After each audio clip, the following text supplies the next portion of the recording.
Farmers residing in the town of Tambola, located within the municipality of Atlahuilco, Mexico, have united in expressing their collective grievances concerning the alarming surge of attacks on their valuable livestock, mainly consisting of sheep and goats.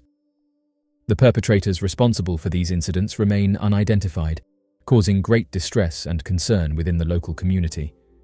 In the unfortunate instances observed, the animals exhibit the presence of two distinct and profound puncture marks in their neck region. It's important to note that the affected creatures also had their eyes removed. In examining the injuries sustained by the goats and sheep, it becomes apparent that they do not match the usual characteristics of attacks carried out by familiar predators in the area. Furthermore, it is noteworthy that no attempt was made to consume the deceased animals. According to the unanimous consensus among local residents, the responsible entity for the recent mysterious animal attacks is believed to be the Chupacabra, a legendary creature renowned for its purported ability to puncture the necks of animals using its long and sharp fangs, subsequently indulging in a feast.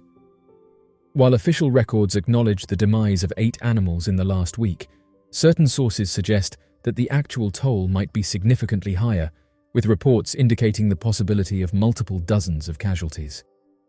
According to a resident of the neighboring town, there is a growing concern among the community due to the presence of small livestock and the rumors surrounding the mysterious culprit, often attributed to be a chupacabra. Recollecting a similar incident that occurred a few years ago, the resident recalls how the situation eventually came to a halt. According to his account, the government officials conducted a meticulous and extensive investigation into the matter, leaving no stone unturned. They put forth the hypothesis that the perpetrator behind these incidents could potentially belong to the feline family, hinting at the existence of a predatory cat species in the area. However, despite their earnest efforts, no concrete evidence was unearthed to substantiate this claim. In addition, there was another assumption circulating among the locals, suggesting that certain individuals, possibly bandits, were covertly infiltrating the vicinity under the cover of darkness, extracting blood from animals, and subsequently engaging in the dubious act of selling it for undisclosed motives. However, it is crucial to note that no substantiating evidence could be found to support this. In the meantime, it has been reported by local residents that comparable peculiar attacks on goats and sheep took place in the adjacent towns of Capultitla and Aitepec during the previous year. It is particularly intriguing to note that the individuals who own the deceased animals in Tambola reported that all the attacks did not take place during the night, but rather in broad daylight. They observed that their animals were alive in the morning, but by the afternoon, they had tragically passed away. This phenomenon raises several important questions and warrants a more comprehensive examination of the circumstances surrounding these perplexing incidents. Daytime assaults are particularly uncommon for both felines and canines, exhibiting behavior that deviates significantly from their usual patterns. Farmers, deeply concerned about the imminent threat to the safety of their communities, are urgently appealing to the authorities for intervention and apprehension of the unidentified marauder. This mysterious predator's potential to inflict harm on humans has raised alarm, compelling farmers to take precautionary measures. In response, they have meticulously confined all their goats and sheep within secure enclosures, equipped with strategically placed lanterns that illuminate the surroundings throughout the night, thereby thwarting any potential attacks. Oddly enough, this isn't the first time that these incidents have been reported. Going back a few years ago, in the serene town of Atlahuilco, nestled deep within the heart of Veracruz, Mexico, there lived a farmer named Ramon. He had spent his entire life cultivating the fertile lands passed down through generations, tending to his flock of sheep and nurturing a profound connection with nature. One morning, as he set out to check on his sheep grazing in the picturesque meadows, a sense of unease settled upon him. His faithful dog, Panchito, sensed that something was wrong. As they approached the pasture, Ramon's heart sank at the eerie sight that greeted them.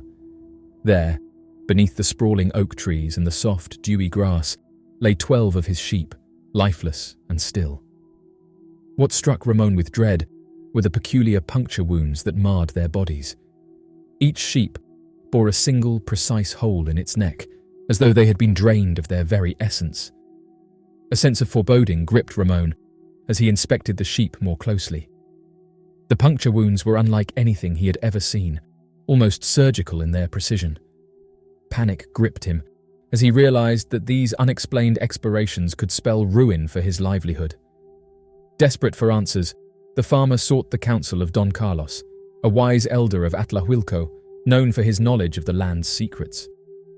He listened to Ramon's tale, his eyes betraying a glimmer of concern.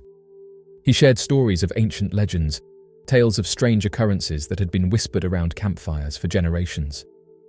According to local law, Atlahuilco had long been considered a mystical place, where the boundaries between the earthly and the otherworldly often blurred. Legends spoke of mysterious creatures that roamed the dense forests and of strange lights that danced in the night sky. Some said that the hills concealed hidden portals to realms beyond human comprehension. Don Carlos, however, could not offer a definitive explanation for the puncture wounds on Ramon's sheep. He suggested that they consult Don Ignacio, a veterinarian renowned for his expertise with livestock. Dr. Ignacio arrived at the farm, bearing an air of professionalism and an array of sophisticated instruments. He examined the lifeless sheep with meticulous care. After a thorough investigation, he concluded that the wounds were indeed peculiar. The precision of the punctures suggested that no common predator or disease had caused their deaths. With a furrowed brow, he mentioned the possibility of a rare insect or an anomalous reaction to a peculiar plant in the meadow. Nevertheless, the farmer remained uneasy. He knew his land and his animals like the back of his hand, and something about this explanation didn't sit right. He couldn't shake the feeling that there was more to this mystery than met the eye, and couldn't ignore the nagging suspicion that his farm had become a focal point for something beyond his understanding. He was then told that other farmers had experienced the same thing, and because no animal could be pinned to the attacks, they blamed the mysterious Chupacabra. Carlos was another farmer who reported finding his animals in a similar manner. One sweltering summer evening, Carlos set out to inspect his flock of goats. These goats were not just livestock to him, they were his companions, his source of livelihood, and a reminder of the land's enduring beauty. As Carlos reached the enclosure where his goats grazed, he was met with a sight that sent shivers down his spine. Among the herd lay his beloved goats, lifeless and drained of their vitality. Their eyes, once filled with a playful glint, were now vacant, and their once healthy bodies bore the unmistakable signs of a sinister predator. Carlos's heart raced as he observed the gruesome scene. The goats displayed strange puncture wounds on their necks, and their blood had been drained with a precision that defied explanation. Fear gnawed at his insides, and he knew that this was no ordinary predator. His mind raced with tales he had heard from his ancestors, stories of a creature that haunted the countryside, a creature known as the Chupacabra. The Chupacabra, as the legends told, was a fearsome creature that fed on the blood of livestock, leaving a trail of drained animals in its wake. Though Carlos had heard these stories since childhood, he had always dismissed them as mere superstitions. Now, however, faced with the undeniable evidence of the Chupacabra's presence, Carlos's skepticism gave way to terror. He knew he had to protect what remained of his precious goats and put an end to this menace that had descended upon his farm. Determined and armed with a flashlight, Carlos embarked on a restless vigil that stretched into the darkest hours of the night. He patrolled the perimeter of the goat enclosure, eyes peeled for any signs of movement or the eerie red glow that some claimed was the Chupacabra's sinister gaze. As the first light of dawn broke over the horizon, Carlos spotted a shadowy figure lurking at the edge of the enclosure. He reported that the creature, with mottled grey skin and sharp claws, resembled nothing he had ever seen before.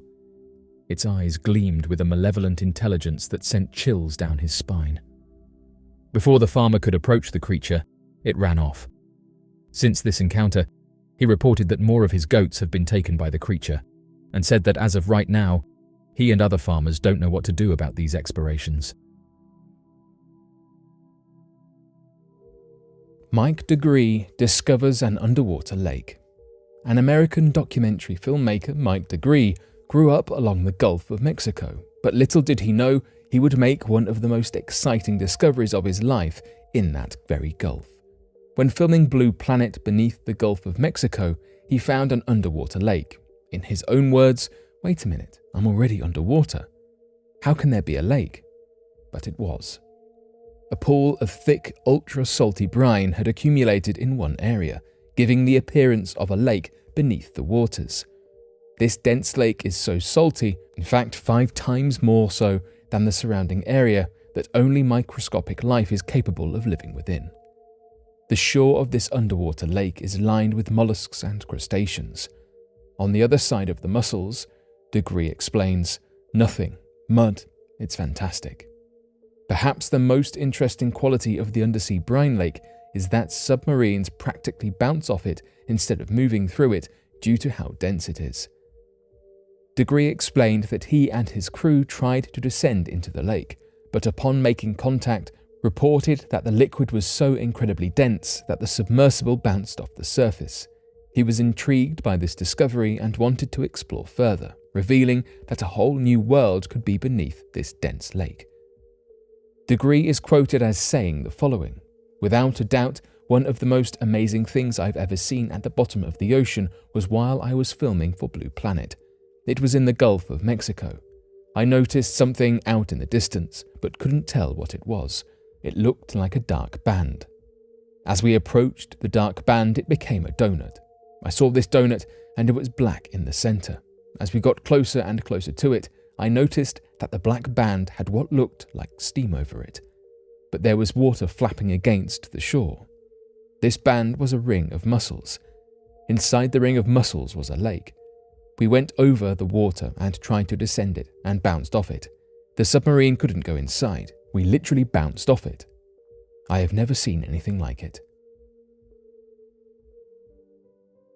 Huge lake discovered 15 kilometers under a volcano. In an international effort comprised of scientists from Bristol, Germany, France, Canada, and Wales, a huge body of water has been discovered 15 kilometers under an inactive volcano in Bolivia. Like Lake Superior, the water found was mixed with partially dissolved molten rock at a staggering temperature of 1,000 degrees Celsius. Researchers part of the group who discovered the lake describe how the Bolivian Altiplano is an area rich in volcanic history spanning 10 million years. However, currently all volcanoes in the vicinity are dormant, making them safe to explore. The inquiry into what lay beneath this volcano's surface came after discovering that the Altiplano region of Peru sits above a geophysical anomaly 16 kilometers below the Earth's surface. Further analysis showed that this anomaly has a volume of approximately 1.5 million cubic kilometers and characteristics such as reduced seismic activity, but also higher speeds and frequencies of electrical conductivity. As such, scientists were led to believe that molten rock could be a mass below the volcano. After discovering that this was indeed the case in 2016, they also think this could be a phenomenon existing under other volcanoes too. If they are right, in finding these hidden lakes, it would help further inform them of how and why volcanoes erupt. More details on this discovery reveal that the rocks found are not fully molten, but only partially, with a liquid ratio of about 10 to 20% of the whole rock. After performing intensive high pressure and temperature experiments, they then found that there must be 8 to 10% of water dissolved in the molten silica. In terms of the significance of this discovery, scientists have commented on what these findings can tell us. Molten silica can only dissolve water at very high pressures, and when these thresholds are not met, the water separates from the solution, forming bubbles. As such, they can determine that it is low pressures beneath volcanoes which cause these bubbles, which in turn can drive volcanic eruptions. From here, the international teams hope to continue their research to better understand how water pressures within silicate solutions can be examined to predict volcanic activity by analyzing triggers to these occurrences. Cosmic particles in Egypt's bent pyramid analyzed for clues. It seems that the vestiges of mummies and the untold riches of the rulers of ancient Egypt are not the only things lurking among the ghosts inside the Egyptian pyramids. A recent announcement made by an international team of researchers with the Heritage Innovation Preservation Institute have announced that they will be conducting analysis on cosmic particles collected inside of Bent Pyramid, one of Egypt's most famous ancient structures that was constructed around 4,600 years ago. They are hoping that this data will provide valuable information about how Bent Pyramid was built to confirm one of several theories regarding how it was ultimately erected. This study sought to measure muons, which are a type of subatomic radiographic particle that resemble a much heavier electron. Plates were placed within Bent Pyramid to collect these particles, which pass through empty space but are absorbed and deflected by harder surfaces. The muon accumulation on these plates will hopefully allow researchers to analyze the thermal anomalies that were reported within Bent Pyramid by the Scan Pyramids project earlier this year to uncover some of the enduring construction mysteries surrounding the pyramid. The Bent Pyramid, which is so named because of its unique sloping sides, is notable among Egypt's many periods, as researchers believe that it may have been one of the first attempts at constructing a smooth-sided pyramid. Constructed by Pharaoh Snefru around 2600 BC and located within the royal necropolis of Dashur, Bent Pyramid is a hallmark example of the development of early pyramids into the more elaborate and complex models of later dynasties. As a model acting as the transition between step-sided and smooth-sided pyramids, knowledge about the technicalities behind its construction can potentially shed light on both genres of pyramids. For example, some believe that ancient Egyptians tasked with making the steep, smooth sides with little to no precedent noticed that the angle made it much more unstable, subsequently reducing the angle at the top to prevent collapse and giving the structure its trademark bent appearance. It is hoped that the analysis of results provided by thermal technology, combined with muon detection, will give archaeologists and researchers clues as to how the pyramid was constructed, knowledge which will be especially impactful considering the transitional features of Bent Pyramid.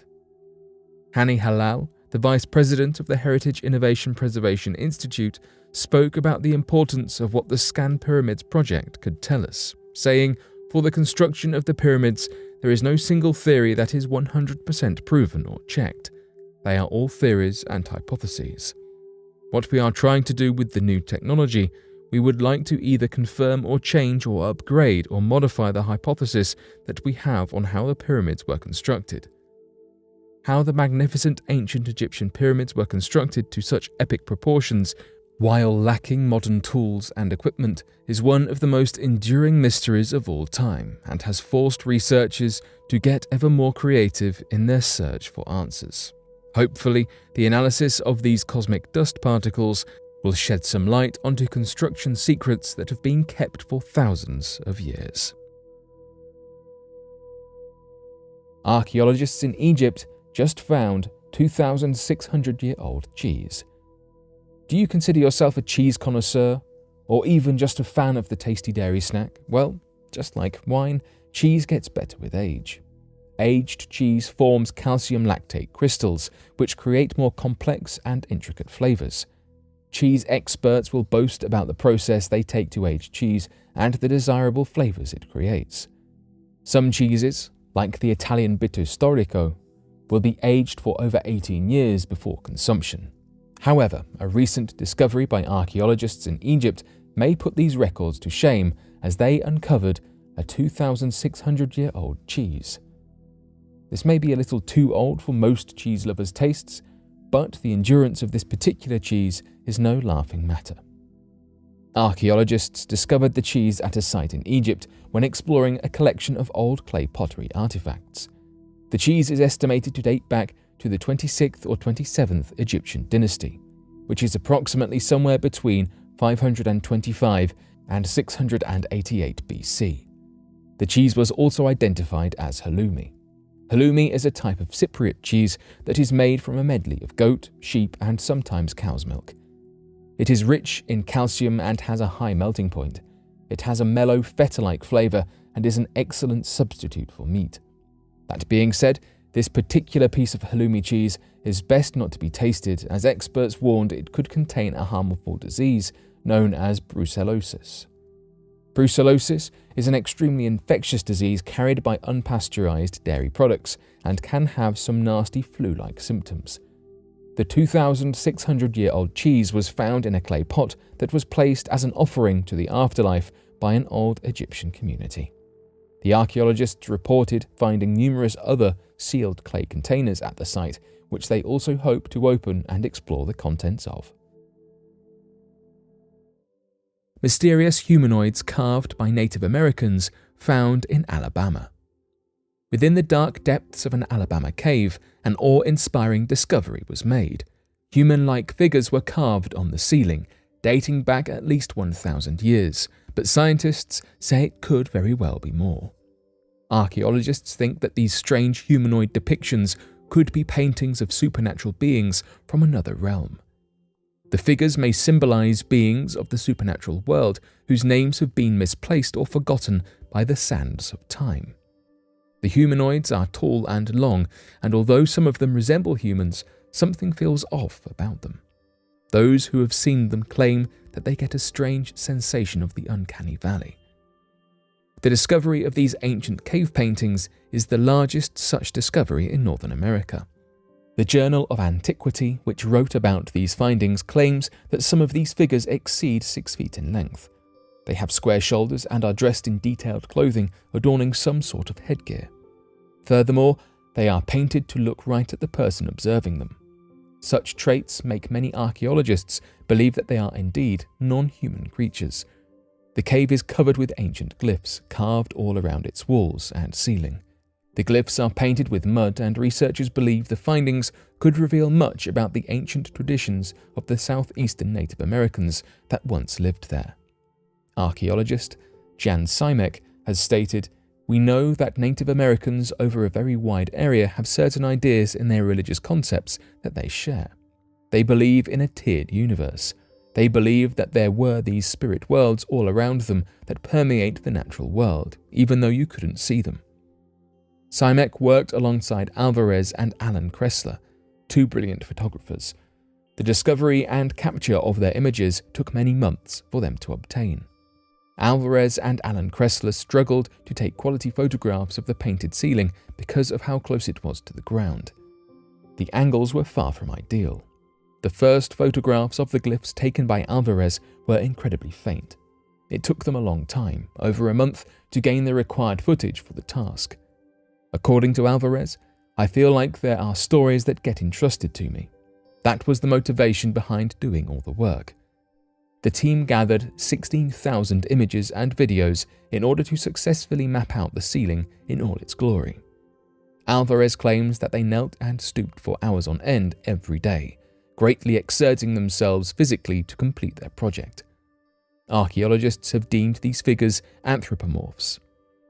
Simek claims that they potentially embody either human-like spirits from the mystical world or could just as well be representations of people wearing masks and costumes. It depends wholly upon what tribe resided in this cave all those centuries ago, their beliefs, culture, and relationship to the spirit realm. The depicted individuals on the cave ceiling and walls likely stem from the tribe's personal traditions. As such, until we find out more information about the ancient inhabitants of this cave, we will be unable to know for certain what these humanoids are supposed to symbolize. Simek believes they clearly represent a character or a set of characters that we've never seen before. University of South Alabama's Professor of Native American Studies, Philip Carr, has praised the research despite being uninvolved in the findings. However, he does question, are these figures related to the underworld? If so, what was the relationship of the people who drew them to those beings of the underworld? It's believed that the cave was inhabited somewhere between 1,000 and 1,500 years ago. Simek explains that there is a significant lack of records when it comes to that far back in time. It's clear to archaeologists that these findings connect to modern Native American communities, which still adhere to their ancient traditions as much as they are able. These various beliefs and traditions are part of their cultures and heritage. The wonderful cultures of the people who drew these cave glyphs live on with their descendants. In Simek's own words, archaeology is not always about the dead. Mysterious sinkholes of Mount Baldy. The Mount Baldy, Indiana Dunes National Lakeshore is home to a rather great mystery. Whilst the public can enjoy the trails and the beachfront, this national park has seen some restrictions in somewhat recent years. The Mount Baldy dunes closed, and have remained closed, since some unusual activities were detected. We are still no closer to figuring out precisely what was going on. Mount Baldy is home to some peculiar sinkholes that seemingly appear and disappear, though we have no idea why. When geologist Erin Arguland first began to study this in 2013, she described it as what happens to be a new geological phenomenon. Of course, Arguland was not the only expert to search for answers out in these dunes. For months, plenty of experts took to the sands, searching for clues and hints. The holes that were forming typically measured to approximately a foot in diameter and last only a single day. Their fleeting, temporary nature was thanks to them refilling with sand, naturally within a day's time. It's unclear just how dangerous the holes in these dunes may be to visitors, and so the areas are restricted in the interest of public safety. Those who were researching, experts and investigators, took many efforts and approaches with ground-penetrating radar, specialized GPS devices, and other similar tools being employed to look beneath the surface and try to find the answers to what is going on. Unfortunately, it took tragedy to strike for this geological mystery to be uncovered. Arguland was in Mount Baldy, roughly midway through the July of 2013, carrying out unrelated research at the base of the dunes, when she heard frantic screams. A couple, understandably highly distressed, were pointing at the ground, saying their young 6-year-old son had been swallowed by the dunes. The rescue crews were able to get to the site, though the young boy was buried for 3 hours under 11 feet of sediment. The boy, Nathan Wosner, was in a coma but ultimately survived. Not only was this event highly traumatic for those involved, but it did not make much scientific geological sense. There should, in theory, be no holes within sand dunes, as the sand leaves no space for air. By that understanding, this event should not have been able to happen.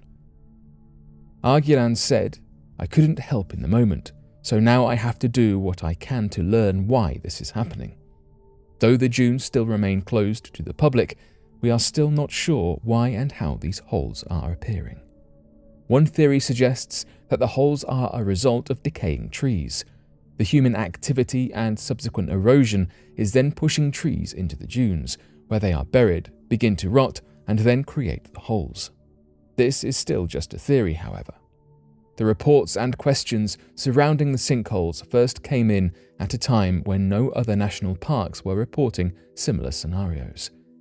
Even the term sinkhole is misleading, as it is certainly distinct from those we see more commonly.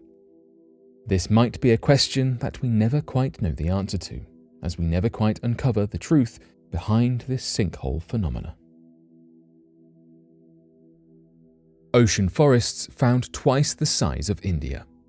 We are all familiar with the treetop canopies up above the surface, but what you might be less aware of are the underwater forest worlds, some of which are truly thriving. When we look below the surface, we see a great stretch of forests, made of vast depths of kelp and seaweed. More recently, we have uncovered that these underwater wonderlands are much bigger and span far further than we ever realized. Few of these underwater forests even have names. These wonderful forests have created beautiful homes for marine life, helping to protect many species lying under the sea. One of these underwater forests is the Great African Sea Forest, which sits just off the southern coastline of Africa, and another is the Great Southern Reef, following the south of Australia. These are just a couple of the sea forests which we have named, but so many more stretch beneath the surface of the oceans. It is this new research that has shed a light on just how impressive these kelp and seaweed worlds are, even revealing some are more than twice the size of India. However, these underwater sea forests do indeed have something in common with those up on the surface. They too are struggling as a result of climate change and marine heat waves. Unlocking the knowledge of more plants that could quickly grow and store carbon could be a huge way to help combat the climate crisis. They are formed mostly of seaweeds, which are one type of algae. Just like the plants up on the surface, they grow through photosynthesis, converting the sunlight into energy whilst also taking in and storing some carbon dioxide. As far as we are aware, seaweed is one of the fastest growing plants on the planet. However, we are not able to measure these spaces with satellites thanks to the depths that these forests reach down to. Instead, research primarily uses underwater records spanning scientific journals, reports, and other literature. Even without easy access to global records, we are still able to develop our understanding of these areas and the good they are doing for our planet. X-rays coming from Pluto. In school, everyone learned about the planets in our solar system, and though many people probably cannot recite them all by heart, they likely remember most of them. While Pluto is no longer considered a planet, there are still plenty of discoveries to be made. In fact, a team of researchers discovered that there are X-rays coming from Pluto. Kerry Leese, the leader of the study that discovered the X-ray emission, said, "We've just detected for the first time X-rays coming from an object in our Kuiper belt and learned that Pluto is interacting with the solar wind in an unexpected and energetic fashion." The team used data compiled by NASA's Chandra X-ray Observatory. The observatory pointed at Pluto 4 times from February 2014 to August 2015 and detected low-energy photons of X-ray light. One question might be, could not Pluto's atmosphere simply be reflecting X-rays from the Sun? However, that is not the case. If these X-rays were bouncing off Pluto from the Sun, they would have a temperature of 7 million Kelvin, but they do not. More likely, the X-rays are a result of the way in which Pluto's atmosphere is interacting with solar winds. As the solar wind passes Pluto's atmosphere, Pluto's oxygen, carbon, and nitrogen could be interacting with some of the solar wind's photons, leading to the perceived X-ray emissions. This explanation is interesting for a few reasons. First, this discovery could change the way that scientists look at X-ray emissions in space. Chandra's findings support a new perspective on and explanation for celestial X-ray emissions that could possibly explain the presence of X-rays throughout our universe. Secondly, if the X-ray emissions are being caused by the interaction of the solar wind and particles from Pluto's atmosphere, its atmosphere could be deteriorating. Theoretically, as the solar wind pulls more and more particles from Pluto's atmosphere, it could be eating and wearing away at it. Although the true cause of the X-ray emissions may still be unknown, further research into Pluto and its surrounding atmosphere will tell us more. Such a discovery reminds us that if we look hard enough, every celestial body, whether they are a planet or not, can tell us about our universe. Hopefully this discovery and other ones like it will encourage scientists to keep their eye on Pluto and the rest of the Kuiper belt. In the vast expanse of the ocean, a hidden world lay beneath the depths, a realm largely unexplored and shrouded in mystery. It was here, in the remote waters of the Pacific, that a remarkable discovery was made, thanks to the keen eyes of a curious observer using Google Earth. An amateur explorer with an insatiable curiosity for the unknown found himself engrossed in the satellite imagery of Google Earth. He spent countless hours navigating the virtual globe, seeking hidden treasures and anomalies that would ignite his sense of wonder.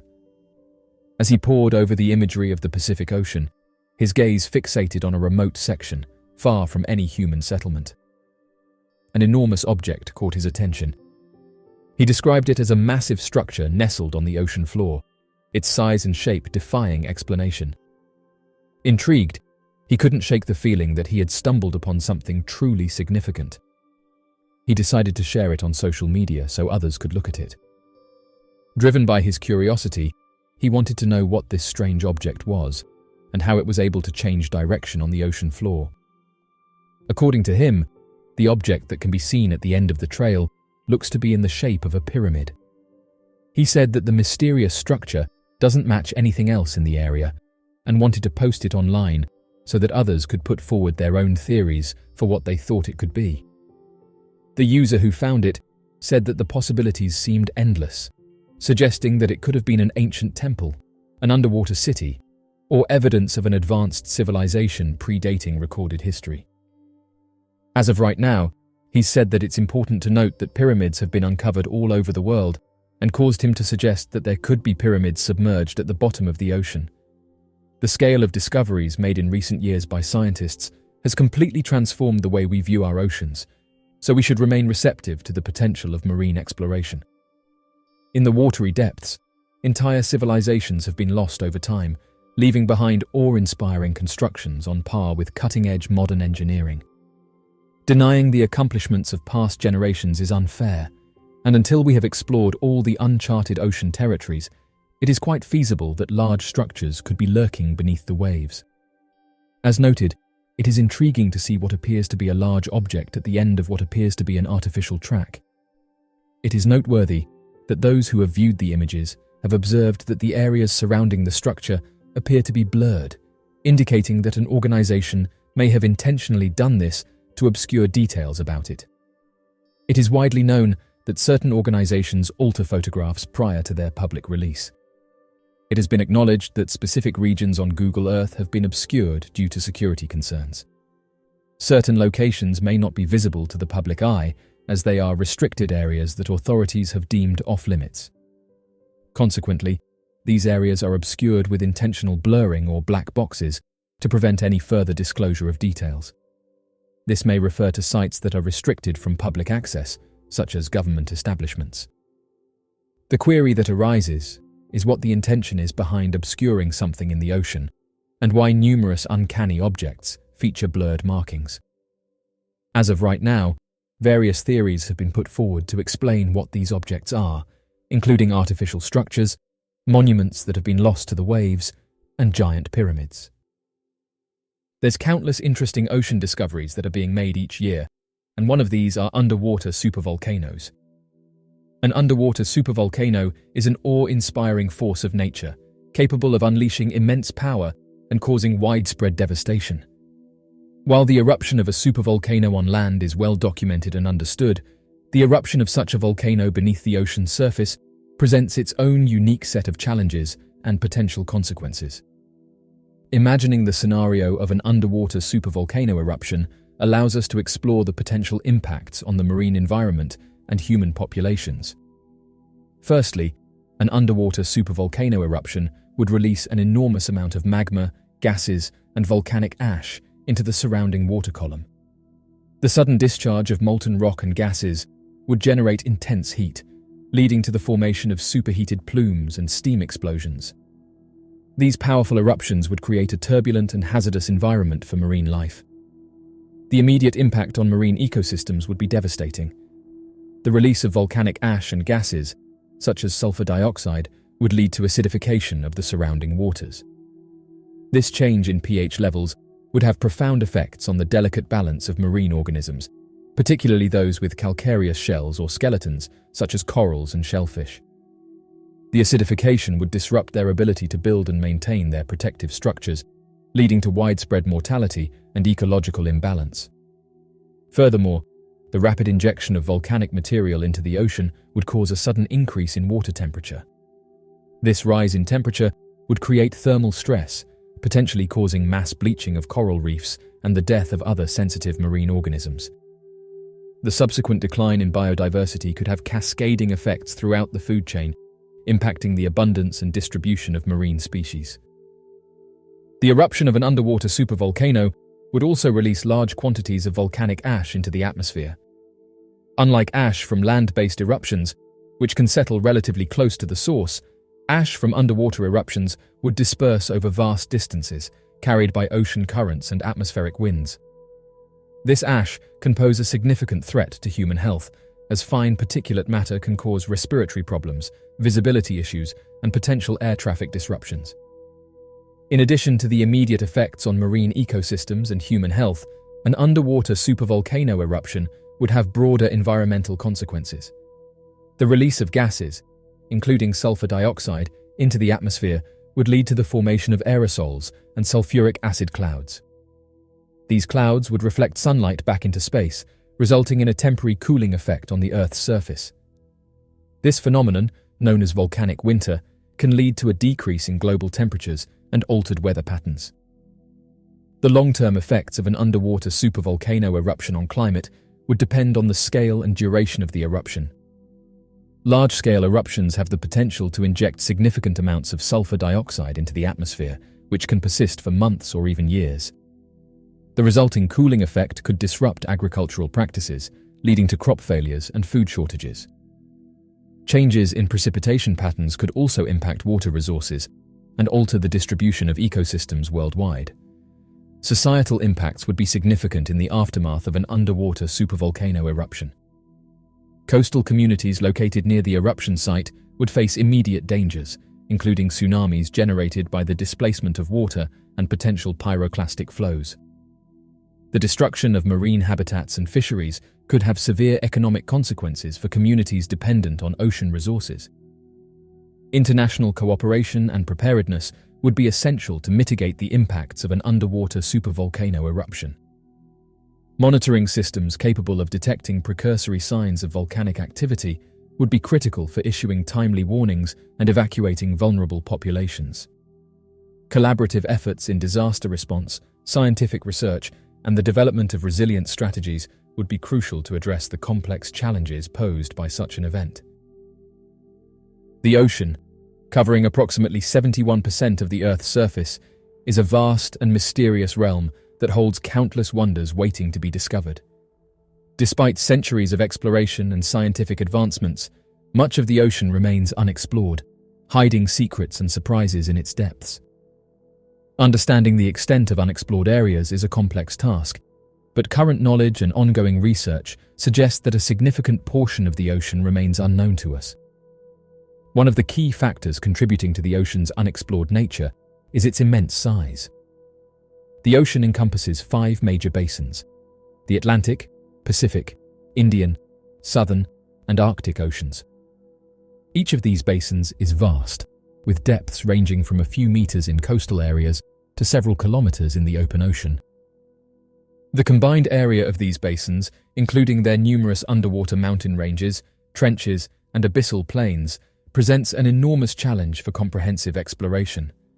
Furthermore, the ocean's extreme depths pose significant technological and logistical hurdles. The pressure and darkness in the deep sea demand specialized equipment and vehicles capable of withstanding tremendous pressures and providing adequate lighting for observation. Deep-sea exploration requires submersibles, remotely operated vehicles, and autonomous underwater vehicles to access and study the abyssal depths, where conditions are harsh and environments are largely unexplored.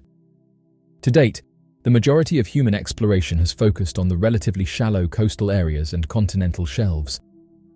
These regions are more accessible and provide valuable resources for human populations, such as fisheries and mineral deposits.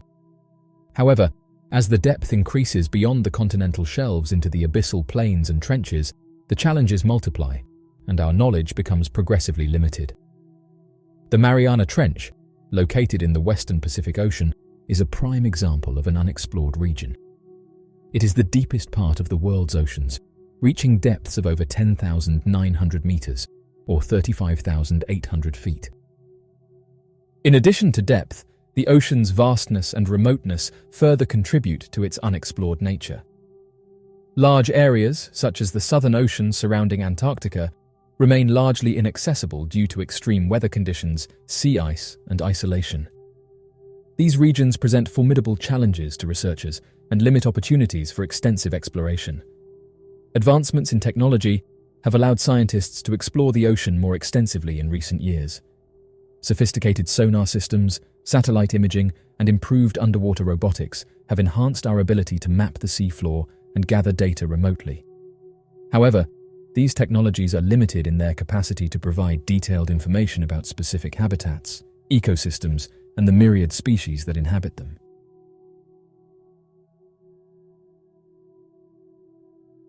So, what do you make of these interesting ocean discoveries?